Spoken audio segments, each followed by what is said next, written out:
Burning bush was. Okay, so welcome everyone. We are going to be continuing with the discussion of prayer. Last time we started looking carefully at an article about the Birchat Kohanim, the blessing of the priests. And I'm going to sort of cover some of that, the remainder of that article quickly, rather than continuing to read it, because I want to get into a broader discussion of prayer. And I found another article which I think is more generally interesting than some of the details that are being discussed in the Birchat Kohanim. So let me go to share screen.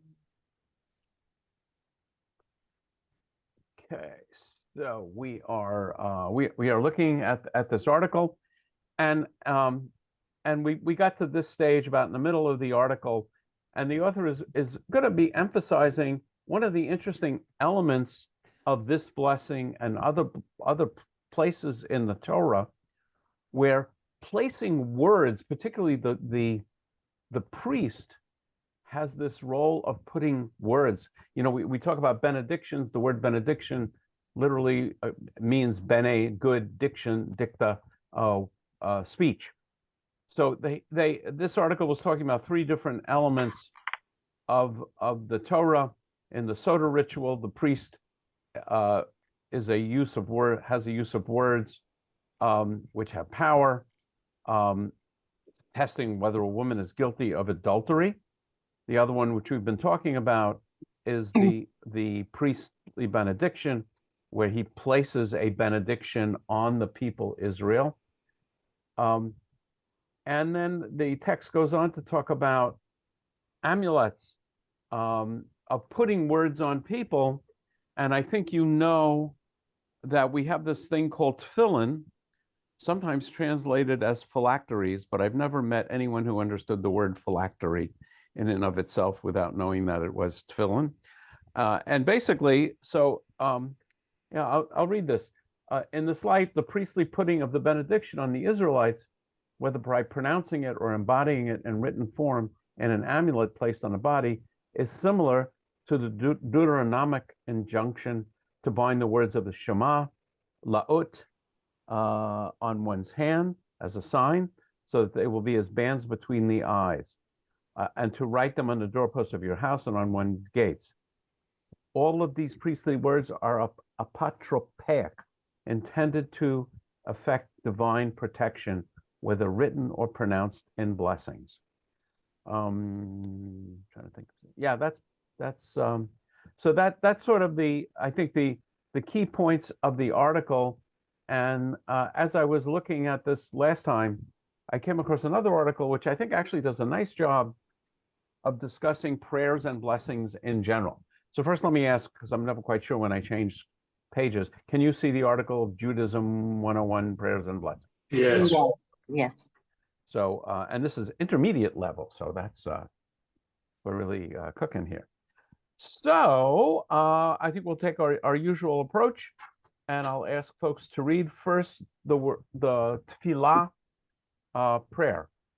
So would someone like to read? I'll read, Rabbi, if no one wants to read. The Hebrew word for prayer is tefillah. It is derived from the root pelamed, lamed, and the word lihitpalel, meaning to judge oneself. This surprising word origin provides insight into the purpose of Jewish prayer. The most important part of any Jewish prayer, whether it be a prayer of petition, of thanksgiving, of praise of God, or of confession, is the introspection it provides, the moment that we spend looking inside ourselves, seeing our role in the universe and our relationship to God. Okay, let me comment. So this is something, you know, quite often when I'm leading services, I love to stop and comment on different prayers and different elements of a service. And this word is pretty important. Lehit palel, that's the verb. And when you see, well, just a little Hebrew grammar, the L in front of lehit palel, the L, lamed, means the verb is in the infinitive form. Like, you know, lahadlik ner, to light, or literally to cause to light the lights of Shabbat.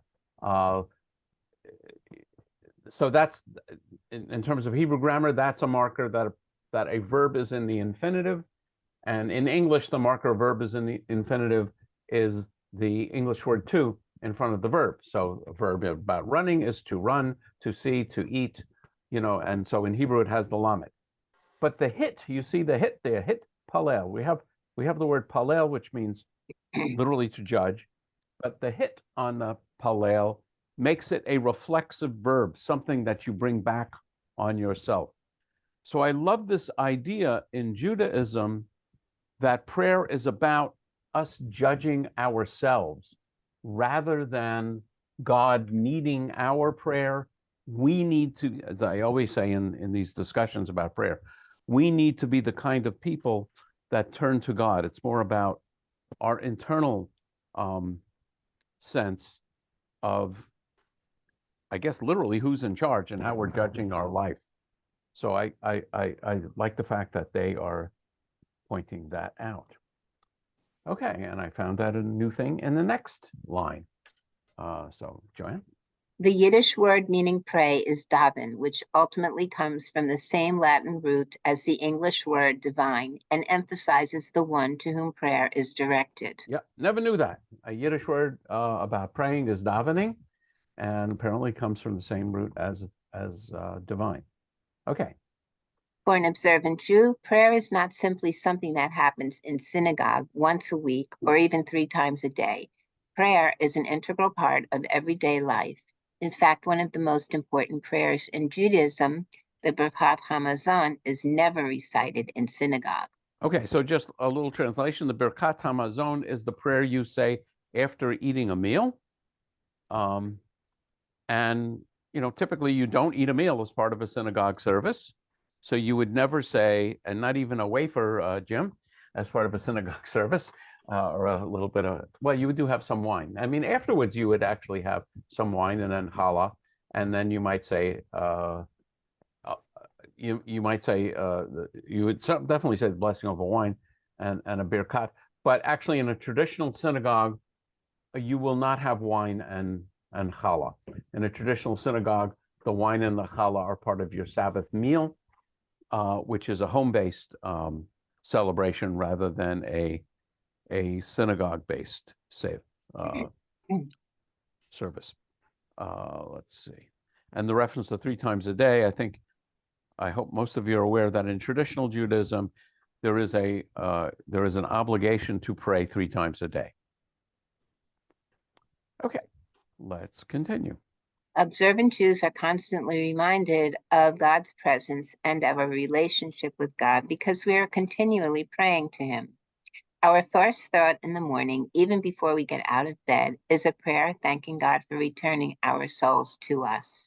There are prayers to be recited before enjoying any material pleasure, such as eating or wearing new clothes, prayers to recite before performing any mitzvah, commandments such as washing hands or lighting candles, prayers to recite upon seeing anything unusual, such as a king, a rainbow, or the sight of a great tragedy, prayers to recite whenever some good or bad things happens, and prayers to recite before going to bed at night. All of these prayers are in addition to formal prayer services, which are performed 3 times a day, every weekday, and additional times on Shabbat and festivals. Yeah, so on Shabbat and festivals, there's actually a 4th service immediately following the morning service called a Musaf, an additional service. But clearly the point here is that in Judaism, prayer is not a synagogue-based activity. There are liturgical prayers, which very much are synagogue-based, but many of the brachas, the blessings that start out with Baruch Atah Adonai, are things that we do all day long and not necessarily in synagogue. Okay. The need for prayer. Many people today do not see the need for regular formal prayer. I pray when I feel I'm inspired to, when it is meaningful to me, they say. This attitude overlooks 2 important things, the purpose of prayer and the need for practice. One purpose of prayer is to increase your awareness of God in your life and the role that God plays in your life. If you only pray when you feel inspired, that is, when you are already aware of God, then you will not increase your awareness of God. In addition, if you want to do something well, you have to practice it continually, even when you don't feel like doing it. This is as true of prayer as it is of playing a sport, playing a musical instrument, or writing. The sense of humility and awe of God is that essential to proper prayer does not come easily to modern man and will not simply come to you when you feel the need to pray. All If you right. wait, if you wait until inspiration strikes, you will not have the skills you need to pray effectively. Before I started praying regularly, I found that when I wanted to pray, I didn't know how. I didn't know what to say or how to say it, or how to establish the proper frame of mind. If you pray regularly, you will learn how to express yourself in prayer. Yeah, I wonder, well, the first idea is, should you pray when you're inspired to pray, or should you pray according to the rules of when you're supposed to pray? Clearly, Judaism doesn't forbid or prevent people from engaging in, private spontaneous prayer. But Judaism is, I always think of it as being obsessive about when you are required to pray. And again, the particularly in the system of blessings, there are times when I sometimes say the thanks for the good stuff blessings. So you're going to have some wine, you're going to have some bread, you're going to have any kind of meal. You see a beautiful sight, you see a rainbow, you see the sea. There are prescribed blessings for those things. And as they point out, which is also a little strange, there are even prayers you say, I think it's mentioned later in the article, when you get bad news, when someone dies. You say, Baruch atah Adonai, blessed are you, Adonai, Dayan ha'emet, the true judge. There's blessings that you say overseeing a beautiful person. There's blessings that you say that when you see a particularly ugly person, there's a blessing you say when you see a Torah scholar. There's a separate blessing you say when you see a secular scholar, when you see a king who has powers of life and death, a place where 600,000 Jews or more have gathered, which doesn't come up so often. So there's all kinds of rules about blessings.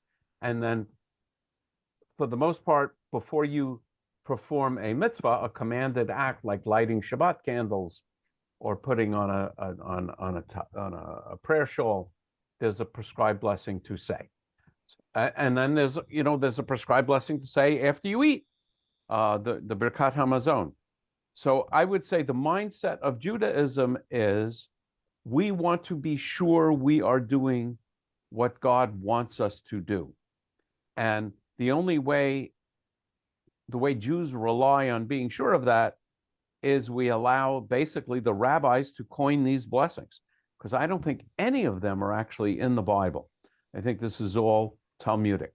In fact, the words Baruch atah Adonai Eloheinu melech haolam, blessed are you Adonai, our God, ruler of everything, are not in the Bible at all. It's all in the Talmud, and the rabbis are coining what you're supposed to say. And the Jewish idea is almost like to-do lists.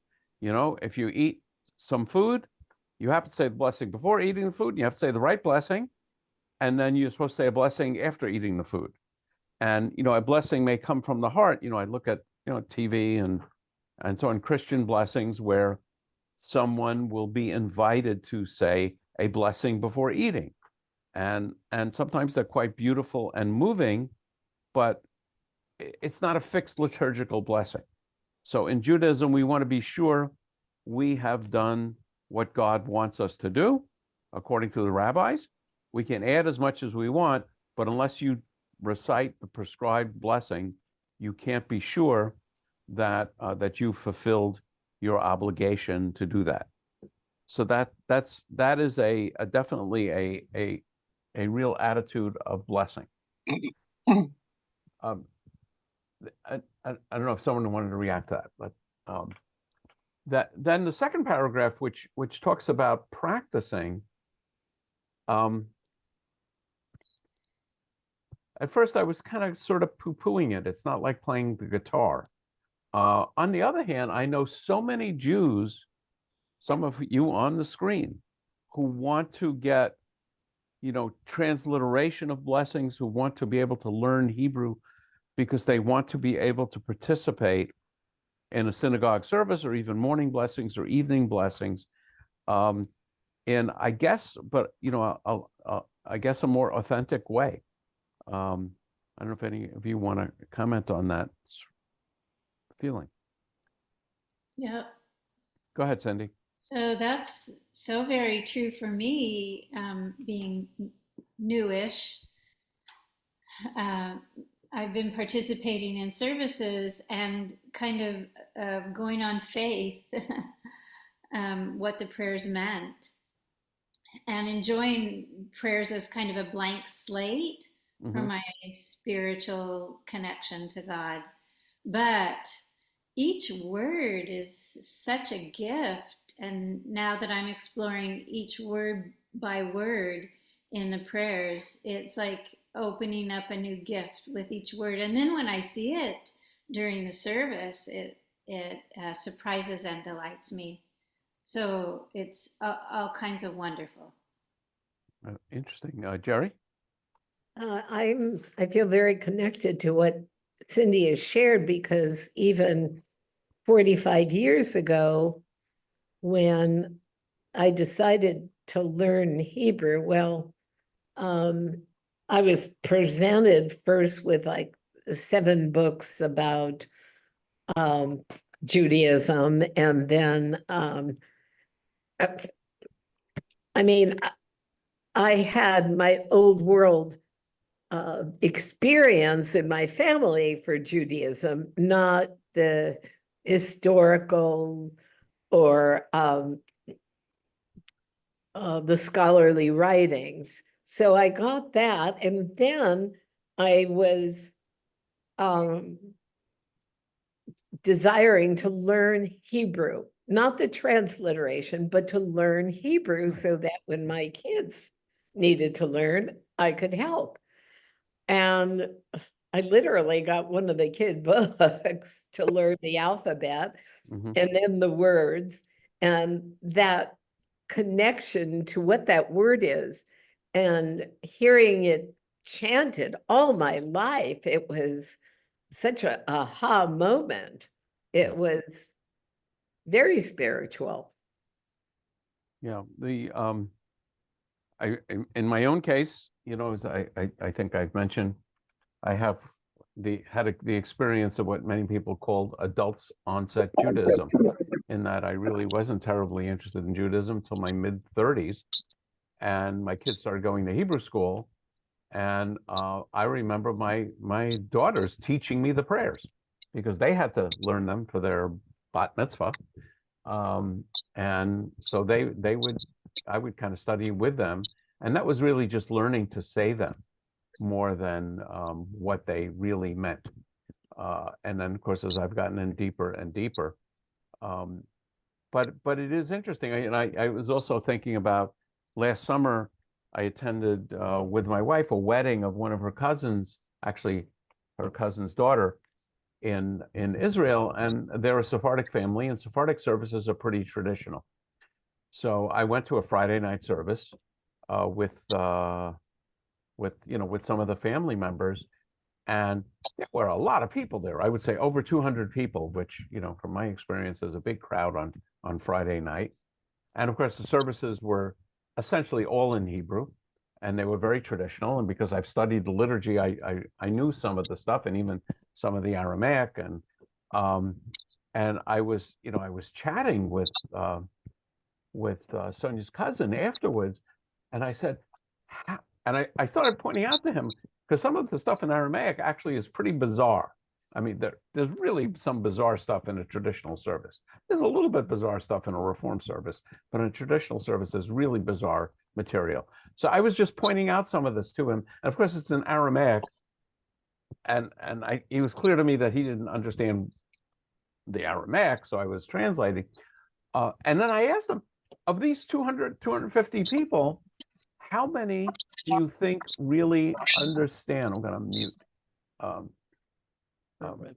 How many of you how many do you think really understand what's the prayers mean?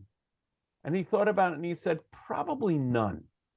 And these are people that clearly every week they're going to services. Many of them are they're going to 3 services a day.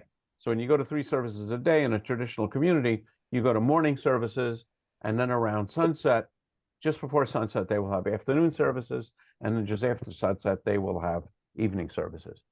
And I just found it fascinating that there's something about, I would say it's community and a sense of being connected to history to be able to be good at reciting the words, even if you don't really understand what they mean. And then, of course, as Cindy is pointing out and Jerry is pointing out, as you start to study them, it becomes much more meaningful.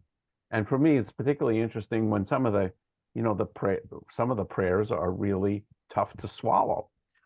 In Hebrew, they're fine because I have no idea no idea what you're saying. But when you really start thinking about what they mean, it's quite difficult. In fact, one of the things I have lined up, I think for Monday nights, is once we finish the topic of heaven and hell in Jewish mythology, I'm going to get into a detailed, close reading of the Amidah, the central prayer of Jewish services.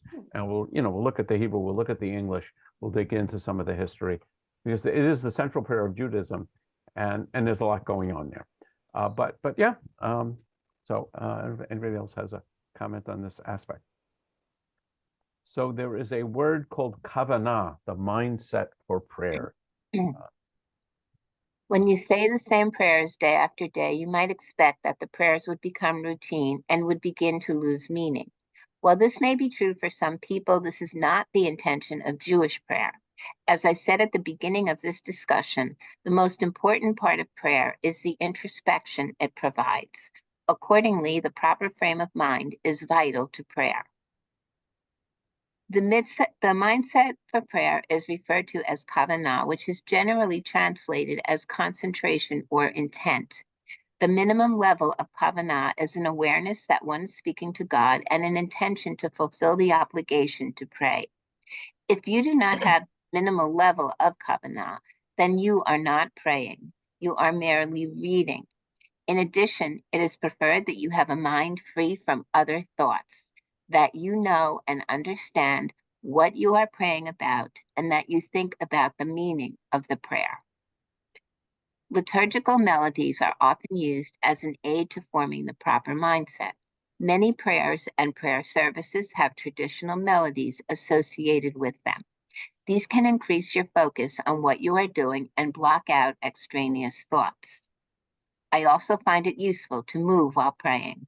Traditional Jews routinely sway back and forth during prayer, apparently a reference to Psalm 35, which says, "All my limbs shall declare, O Lord, who is like you." Such movement is not required, and many people find it distracting, but I personally find it helps me concentrate and focus. Yeah, that's my understanding of the Jewish tradition of shuckling. When you see people praying, particularly if you're standing, you're going back and forth, because you're supposed to get all your limbs, all your body parts involved in the prayer.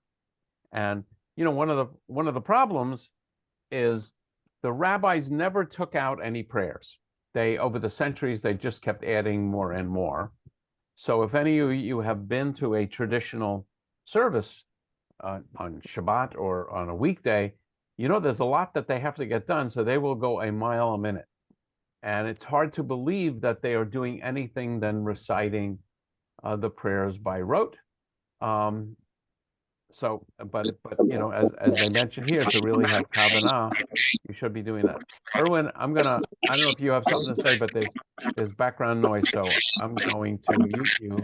And if you want to make a comment, you need to unmute yourself, because I'm not sure why that noise is there, but it is distracting. Okay. So yeah, Erwin, go ahead. You can unmute yourself and chime in. You need to unmute yourself. I muted you, Erwin. Okay, while we're waiting, how do All people have right. Okay. Hold on a Okay. second, Steve. Go ahead, Erwin. Okay. First of all, kavana comes from the word kovet. Is it To covet as to desire? respect? Kovet. Ah, kavod. I would Kavod. guess, yeah, I would guess not, because kavod has a dalet in it and kavanah does not. Okay. So when I learned how to pray in the morning and pray at night, I learned that before you start praying, you do a little meditation, so you don't jump into putting tefillin on or put the talit on. Mhm. You have a little bit of time between, and that brings you to a level of respect or kavanah or Yeah, yes. thinking. And when So you say the meditation, you're talking about a written one that's in the prayer book or just one on your own? on my own. Okay. Yeah, there are also there are meditations that are in the prayer book, and they are often called iyun tefillah.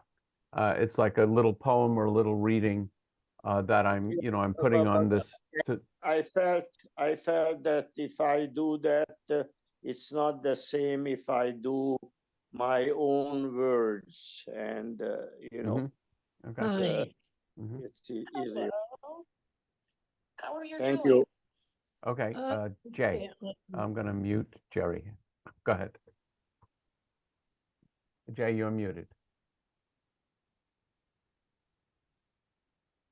You're muted, Jay. I muted you before because I think you're on the phone or something. Jay, we can't hear you. Jay, you're muted. Okay. Stephen, we'll give you a shot. Steve. Okay. Do you need to have the intent to say the particular prayer you're saying, or just the intent to pray? And if it is the intent for that particular prayer, how does this work if you're saying people generally don't know the meaning of the stuff, particularly the stuff in Aramaic? How can they have the intent to say it if they don't know what it is that they're? Yeah. So I would say the word kavanah refers broadly just to an attitude of seriousness and recognizing that you're encountering God. There are particular intentions associated with particular prayers, and they're in Hebrew. But if you use an Art Scroll Siddur, you can see the translation of both the intention and the prayer itself. Yeah, you see, for example, because I pray alone, Rabbi, every morning, and I say El Melech Neaman, because I'm not in a how you call it, a minyan. So that's how it starts. But it's completely different when you see early in the morning when you wake up, the Modeh Ani, and it's different when you put the tefillin on, and it's and I completely disagree what this writing says, that it becomes very, how you call it, Well, rotary. they would say it can become rote or routine. Yeah, but It hasn't for you, Jay. The part of the all my limbs shall declare, O Lord, who is like you. Would you explain that a little bit more?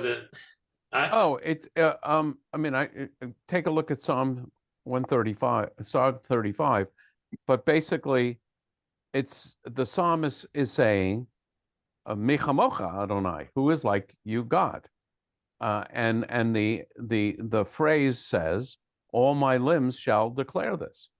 So what the rabbis are saying, it's not just your mouth that's declaring it, but you if you've ever heard the term praying with your feet, that's what Abraham Joshua Heschel did, marching for civil rights. So that is in the psalm, and so the rabbis took this as saying that when you pray, you should involve your whole body. That's the origin of people, we call it shuckling. You see, people at the wall and even in synagogues moving back and forth when they pray. But what does that mean? Oh Lord, who is like you? Oh, it's Michalocha Adonai, who is, it's a statement that God is incomparable, that there is no one like God. Okay. So, okay. Yeah, it's not a. I got it. Thank you. Okay. Yeah. Thank you, Helena. Yeah, I think for me, my experience is that I bring my life on Friday night or Saturday morning. And so some prayers become more meaningful because that's where I'm at. Mm-hmm. And one of the things I like about the new prayer book is it allows you to do that. Like if you don't, it allows you to choose, to choose maybe a poem or not the traditional prayer. Even though I've studied the prayers so much, so I know what they mean. But if you know someone who's really ill, all of a sudden, you put your whole heart into the Mishabera. Or if you're experiencing something Saturday morning when they say, that your bodily functions and you haven't, it means so much more. And I think that Judaism encourages that we bring our lives there. So what I would say is, just to be fair, is traditional Judaism doesn't do that at all. The prayer book is the prayer book, and the prayers are exactly the same all the time. You have different prayers for Shabbat and weekdays, so the prayers change as a function of time of day and day of the week and various holidays. I would say, certainly in the Reform movement, there has always been this kind of sense that we don't want to really bore people, so we want to have something else to say. And it's gone through interesting iterations. A few years ago, in the blue Reform prayer books, I think they were called Gates of Prayer. On Friday night, there were 11 different services. Yeah, I remember. And each service had a different theme. So one might be nature, one might be miracles. There was one which some found alarming, which didn't mention God at all. So they were sort of the prayers themselves managed to eliminate the mention of God. And, when I would go to services, when they were using that prayer book, the rabbis would typically choose, well, we're going to start on this page. And it was, service number 7. But once you were in service number 7, that's where you were. And that's actually true even of our current prayer book. There's typically 2 Friday night services, and one includes everything, and the other doesn't include everything. But what you're referring to, because I'm sure many people here don't know what you're referring to. So in our current prayer book, on a given page, you will have the Hebrew prayer. Right next to it, you'll have a transliteration. So if you can't read the Hebrew characters, you can, read them in English characters. And then right below that, there will be a translation. And so quite often, the leader of the service will read it either in Hebrew or in a translation. And then on the facing page, there might be 2 or 3 bits of poetry or prose related to the theme. And so when I'm going to be leading a service, I'll go through it. And for a given prayer, I might skip the Hebrew and just read an English poem based on the content. So I will pick and choose. But I would say that very definitely is not traditional Judaism. I would say it is very much. I've been to a traditional service, and to tell you the truth, even though I know the meanings of the prayers, I think I always feel it lacks kavanah. I know it's a judgment. Yes. And so it doesn't do for me what a Reform or a progressive even I've been to progressive services, and they're also can be emotional. You know, they can, I Yeah, don't want to so- say Kabbalistic, but there's some other things, even, you know, Hasidism in the Reform movement, a lot of the music and the thing brings so Right, much of Judaism together. So in traditional Judaism, the job is to get it done. Yeah. And, you know, and the ideal, I think, as, you know, as Erwin was saying, is that you do it with intention and feeling, but you've got to go to work. I mean, we're talking about weekday services. That's why on Shabbat you can spend more time because you don't have anything to do other than Shabbat. But weekday, you got to go to work. So you want to get it done. You need to get it done quickly. So you go very quickly. I don't know, Jay, if you still, your hand is still up if you have something else, but I'll go on to Joanne. You have your I'm hand. sorry, no, That's I'm okay. done. Joanne. So I'm agreeing with everyone speaking, but I also wanted to add that for me, it's very helpful to read the Parsha on a weekly basis. And I always want to do it before Friday night Shabbat services. It helps me just feel a certain form of completion. Yep, not required according to the laws of Judaism, but certainly a good idea. That's kind of your own kavanah. Right. Okay, let's move on to Hebrew, the language of prayer. Talmud states that it is permissible to pray in any language that you can understand. However, traditional Judaism has always stressed the importance of praying in Hebrew. A traditional Hasidic story speaks glowingly of the prayer of an uneducated Jew who wanted to pray but did not speak Hebrew. The man began to recite the only Hebrew he knew, the alphabet. He recited it over and over again until a rabbi asked what he was doing. The man told the rabbi, "The Holy One, blessed is he, knows what is in my heart. I will give him the letters and he can put the words together." Oh, wow, that's great. Even the more liberal movements are increasingly recognizing the value of Hebrew prayer. My grandmother told me that 50 years ago, you never heard a word of Hebrew in a Reform synagogue. Today, the Standard Reform Prayer Book contains many standard prayers in Hebrew, generally followed by transliteration and an English translation. I have heard several Reform rabbis read from the Torah in Hebrew, also generally followed by an English translation or explanation. Let me just say, regarding that last sentence, I've never heard of a Reform rabbi who does not read from the Torah in Hebrew. I would find that inconceivable, but okay. You continue? There are many good reasons for praying in Hebrew. It gives you an incentive for learning Hebrew, which might otherwise be forgotten. It provides a link to Jews all over the world. It is the language in which the covenant with God was formed. To me, however, the most important reason to pray in Hebrew is that Hebrew is the language of Jewish thought. Any language other than Hebrew is laden down with the connotations of that language's culture and religion. When you translate a Hebrew word, you lose subtle shadings of Jewish ideas and add ideas that are foreign to Judaism. Only in Hebrew can the pure essence of Jewish thought be preserved and properly understood. For example, the English word commandment connotes an order imposed upon us by a stern and punishing God, while the Hebrew word mitzvah implies an honor and privilege given to us, a responsibility that we undertook as part of the covenant we made with God, a good deed that we are eager to perform. This is not to suggest that praying in Hebrew is more important than understanding what we are praying about.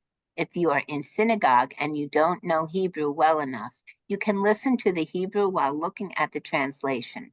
If you're reciting a prayer or blessing alone, you should get a general idea of its meaning from the translation before attempting to recite it in Hebrew. But even if you do not fully understand Hebrew at this time, you should try to hear the prayer, experience the prayer in Hebrew. So I'm curious as to what people think about the fact that our services are in Hebrew. I will get comments on this from all the time from people who say that, that we don't do enough Hebrew, it should all be in Hebrew, and other people saying, I don't speak Hebrew, I don't understand Hebrew. It doesn't make sense to me why we should have our services in Hebrew. Jay. Yeah, this is, you just brought something up that I find very interesting.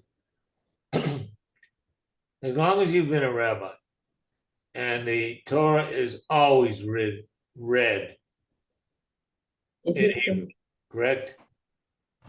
Mhm. I mean, it's never read in English.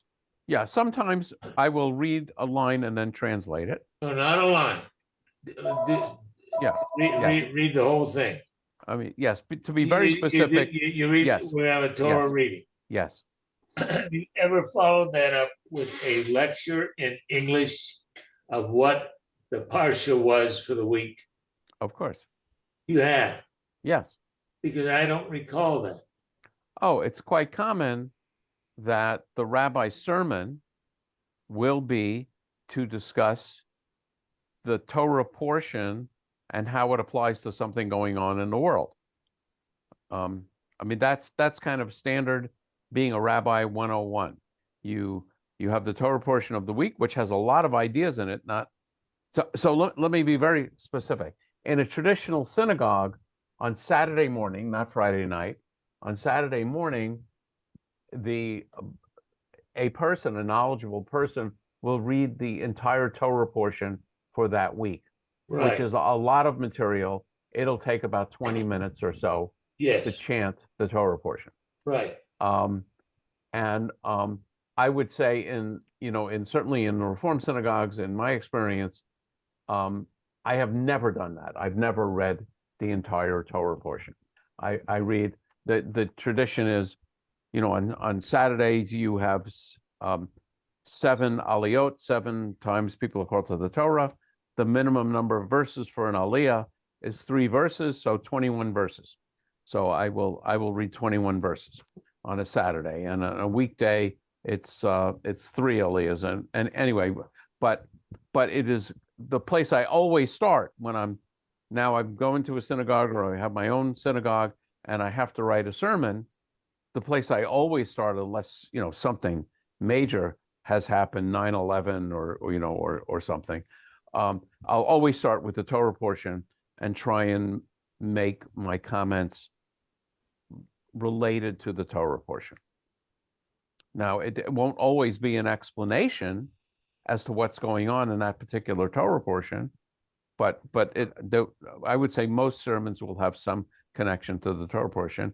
And as I think Joanne was saying, she likes to read the Torah portion on Friday night, even before celebrating the Sabbath. Jerry. Yeah, 2 things. Jay, this is what we do when we teach our children to read the Torah portion and respond to it. How does it apply to you personally? How does it apply to the world today? Oh, why do you think this commandment was given to us? All kinds of questions that would make the Torah reading meaningful. And anytime I've read from the Torah, or even if I've just led a service, or if I've done a baby naming, I will also talk about the portion and how it applies to the particular day or celebration as well. So yeah, the Torah portion is so significant, and whatever falls upon that day is so meaningful to use that. Yeah, so I want to underline something you're saying, Jerry, and I hadn't thought about it, but it's quite common that in a let's say you're doing a wedding, you're doing a bar mitzvah, you're doing a baby naming, you're doing anything, for a traditional rabbi, they will often try to tie in what's going on to the Torah portion of the week. It's okay. Let's see. I'm going to skip around a little bit to hear from people we haven't heard from. So first, I'm going to call on Jim. This is fascinating. But I have a question. I guess from listening to this, that there's no silent prayer or silent praying? Oh, no, yes, There I, is. I can understand where you get that impression. But in fact, and with one of the most important prayer of every service is called the Amidah. It means the standing prayer. And the prayer is so important that you're supposed to say it individually. And the tradition is to say it almost silently. And so you're reciting a fixed liturgy, but quietly just moving your lips. And it actually comes from the story of Hannah in the opening of the book of Samuel, if you're familiar with it, where Hannah's praying to God to have a child, and the priest, Eli, thinks she's drunk. So clearly, she's speaking quietly. He couldn't hear what she was saying. He thought she was just rambling because she was drunk. And lo and behold, she has a child. So the rabbis say, aha, this must be a good way to pray. But that prayer is so important that first you say it quietly to yourself, and then the service leader repeats it for everyone. That's actually not done in Reform because we're trying to skip duplication. And then there's also a part of every service where you just pray your own prayers quietly rather than the fixed liturgy. But we haven't talked about that, and I don't think this article talks about it. Is there a time when you don't recite something pre-prescribed, that you just silence and trying to listen instead of talking? You're talking about in a service or in your daily life? In a prayer, Are you talking about in a not in a service. So when you say in a prayer, when I hear those words in a prayer, I think of a fixed script. Okay. But in a service, after the at one part in the service, it is quite common to have just time for personal meditation. And then anytime in the morning, in the evening before you lie down, Erwin was talking about this, he will say his own prayers. But it's not part of a particular prayer. Okay. A particular prayer implies, I would say, a script. So, Erwin. Yeah, about, when I started learning Hebrew about 10 years ago from a yeshiva bocher, he taught me how to read the Torah with or without vowels, but he never taught me how to chant. So when I go up, sometimes I go to a different temple and I am new there. So the rabbi think it's an honor. He gives me the honor to come up and read a part, but I'm not chanting. And sometimes I get not favorable reaction. So let me ask the question with precision. Typically, when you call someone up in a synagogue service, you are not asking them to read the Torah. You're asking them to say the blessing before and after the Torah. Is that what you're talking about? Or are you talking about actually reading from the scroll? No, I do the blessing and then I read from the scroll. And have you prepared that reading, or you can do it just off the cuff? No, I can do it off the cuff because you're a better man than me. I can't do that off the cuff. I mean, there's a certain. But what I am saying is I am not chanting as the rabbis are chanting. So yes, and is that disrespectful? I don't know any Jewish legal requirement which requires chanting. Oh, okay. Okay, Jay, and then Joanne. I'm sorry. No problem. Joanne. Okay, just to piggyback off of what Jerry was saying, that's another reason. That's another reason that I find Musar nice to read. Not only because it talks about character traits, but it ties into the Parsha, and it's a nice parallel. It really it just breaks it down further and helps to define the meaning of what you read in the Parsha. Musar is a tradition. I mean, it's based on traditional Judaism, which of course goes back thousands of years, but it becomes very popular about 150 years ago. And it's a way of looking at Judaism as a key to introspection and self-improvement. So modern Musar writing will take, the Torah portion will take prayers and focus on how those prayers can help you with your own personality development. Right, but it's just a nice tie-in for me anyway. Yeah, yes. Okay. Jay, I don't know, your hand was down and up. I don't know if you're, Rabbi, hold Go on. I had another question. Can you scroll down to the part about the mitzvah? Where yes. it says, where is it? There's the word mitzvah right there. Mitzvah implies an honor or privilege given to us. Okay. So I always thought a mitzvah was a good deed that you did for someone. Or, Okay, so it's a mitzvah to light Shabbat candles. What's good about lighting Shabbat candles?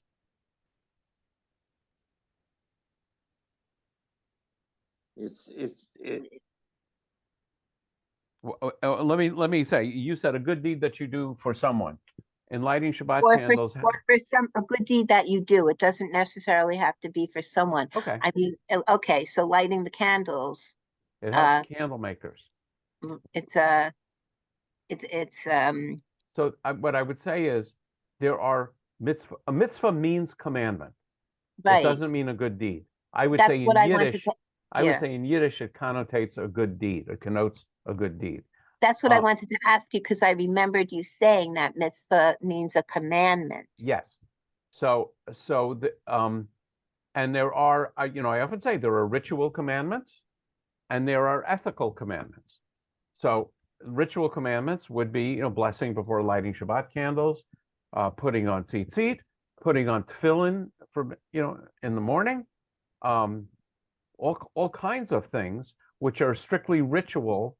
And while I think they're good to do, and they are good in that it, you know, it brings you closer to God, and in a Musar sense, you know, keeps you focused on obeying other commandments like feeding the hungry and, you know, being kind to animals and not insulting people and so on, which are commanded, and they are good deeds. But a mitzvah can be either.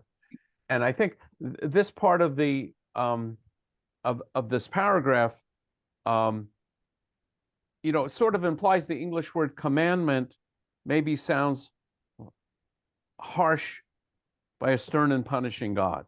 And I think what the writer is saying is the word mitzvah definitely has the connotation that it's a good thing to do. And there are other words in English which I think have I would argue, a Christian connotation, such as the word sin and the word salvation. In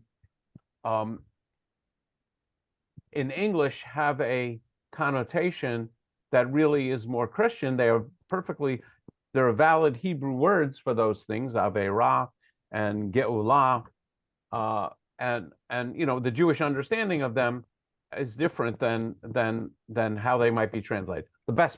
Probably the best example is the word Torah.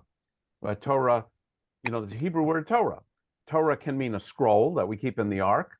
It can mean the book that you have in your, you know, in your library with the first 5 books of the Bible. It can mean any Jewish literature. You know, it literally means instruction. But it's often translated as law from the Greek translation.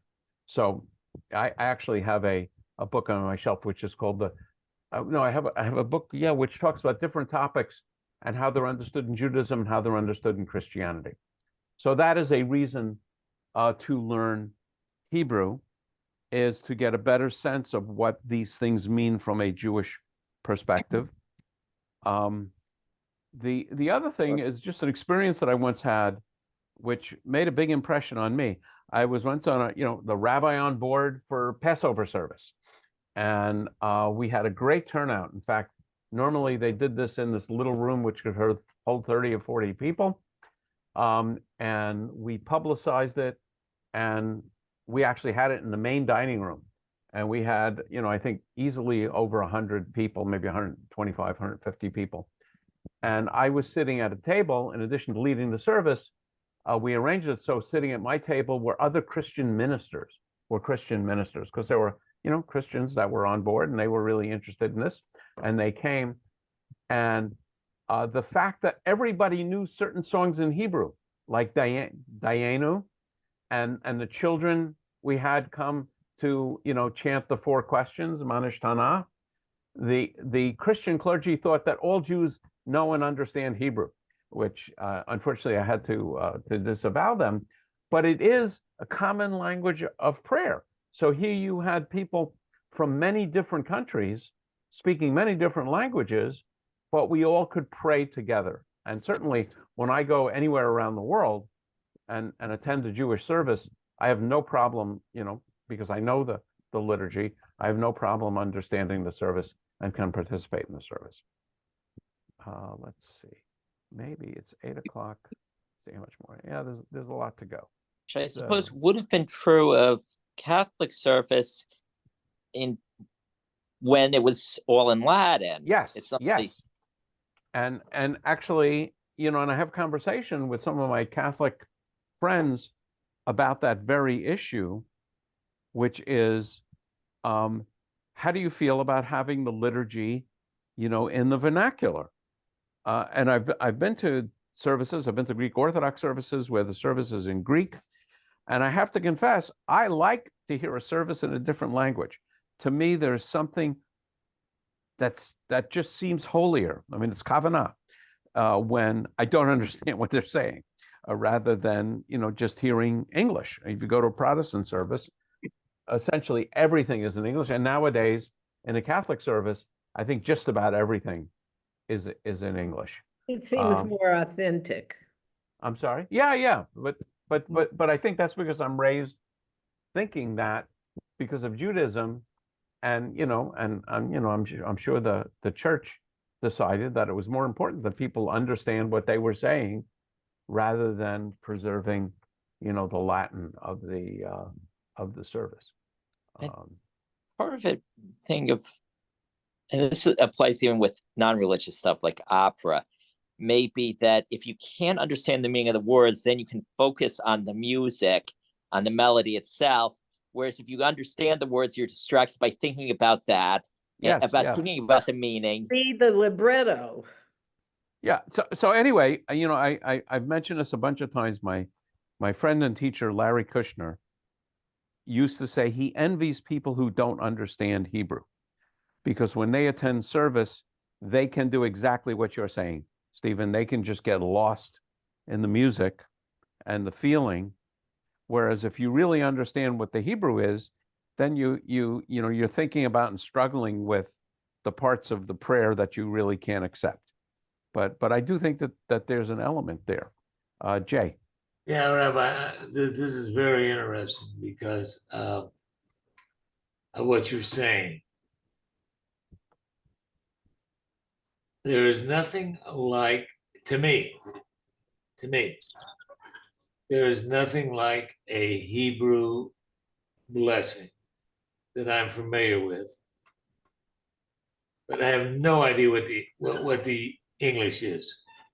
And when I go and read the English, it actually, I lose it.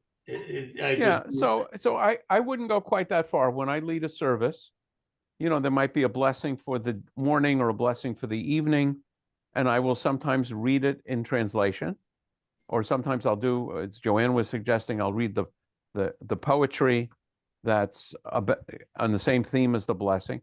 But I have to say, I have never in my life read the Kaddish in English when people were saying Kaddish.